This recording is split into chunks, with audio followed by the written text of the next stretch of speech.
توقیر نے تو فیصلہ کر لیا کہ وہ اپنے گھر کو بچانے کے لیے معصومہ کو طلاق دے دے گا۔ اس بات کا اظہار اس نے بیوی اور بیٹے کے سامنے کر بھی دیا ہے۔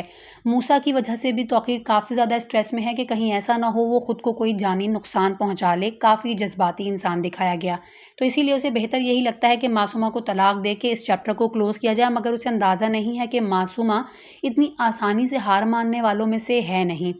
اب جو توقیر معصومہ کے گھر جاتا ہے تو وہاں معصومہ نے دہائیاں دینا شروع کر دیں سب لوگوں کے سامنے۔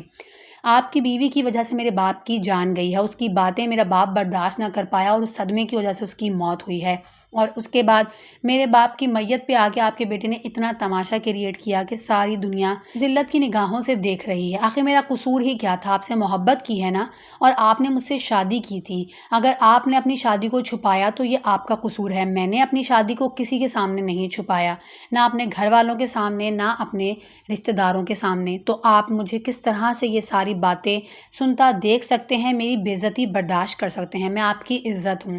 یہ ساری جذباتی باتیں سننے کے بعد ظاہرہ توقیر بھی ایموشنل ہو جاتا ہے، اور گھر آنے کے بعد وہ موسیٰ سے کافی جھگڑا کرتا ہے۔ تمہاری ہمت کیسے ہوئی تھی؟ اس کے گھر جا کے تم نے یہ سارا تماشا کیوں کیا؟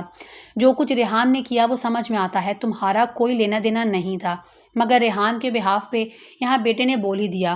آپ کو سمجھ کیوں نہیں آ رہا ہے؟ اس نے آپ سے پیسوں کی خاطر شادی کی ہے، اپنی عزت بیچی ہے۔ یہ جملہ سننا تھا کہ توقیر نے غصے میں آ کر بیٹے پر ہاتھ اٹھا لیا، اور یہاں پر وہ حیرت زدہ نظروں سے اپنے باپ کی جانب دیکھ رہا ہے، تو وہیں دوسری طرف ریحان بھی صاف کہہ دیتی ہے، غلطی تم نے کی ہے اور گنہگار ہمیں ٹھہرا رہے ہو۔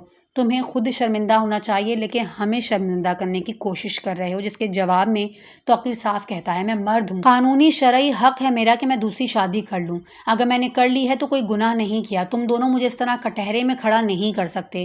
بہرحال یہاں یہ معاملہ تو سلجھنے والا ہے نہیں۔ فی الحال ریحان بیٹے کو بھی خاموش کروا دیتی ہے، اور دونوں ماں بیٹے اب توقیر سے علیحدگی اختیار کر لیتے ہیں۔ ایک گھر میں تو سب لوگ موجود ہیں، کہنے کو ہی ایک چھت کے نیچے ہیں، مگر اب کسی کے دل میں کوئی بھی گنجائش موجود نہیں ہے۔ وہیں پر آپ مزید دیکھیں گے کہ توقیر معصومہ پہ ہوئے اتنے سارے مظالم کی جو داستانیں سنتا ہے تو اس کی ساری ہمدردیوں کے رخ اب معصومہ کی جانب ہو گئے ہیں۔ اسے گھر واپس لانے کے بعد بہت زیادہ شرمندہ بھی ہوتا ہے، اور بیوی بیٹے کے جانب سے معافیاں تلافیاں بھی کرتا ہے، مگر کہتے ہیں نا کہ ہر عروج کو زوال ہوتا ہے، اور جو انسان آج کر رہا ہے کل کو اس کا مکافات عمل بھی بھگتنا ہے۔ جو چالیں فی الحال معصومہ چل رہی ہے اس کی حقیقت عنقریب توقیر کے سامنے تو آ جائے گی، مگر پھر سوال یہ بنتا ہے کہ جب یہ ساری حقیقت وہ جان لے گا تو کیا اس کے اندر اتنی ہمت ہوگی کہ وہ اپنی بیوی کا سامنا کرے؟ کیونکہ بیٹے کو تو وہ موت کے گھاٹ پہنچوا ہی دے گا۔ جو کچھ آج توقیر کر رہا ہے اس کا نتیجہ یہ نکلے گا کہ بیچارہ موسیٰ اپنی جان سے چلا جائے گا، وہ بھی اپنی شادی ہونے سے چند روز پہلے۔ ماں کے دل پہ کیا گزرے گی، وہیں باپ کو بھی حقیقت معلوم ہو جائے گی کہ اس شادی کے ذریعے سے اس نے کیا پایا ہے اور کیا کھویا۔ مگر کہتے ہیں وقت گزر جاتا ہے تو پچھتاوے کے علاوہ کچھ ہاتھ میں نہیں رہتا، نہ معافی ملتی ہے نہ ہی سکون۔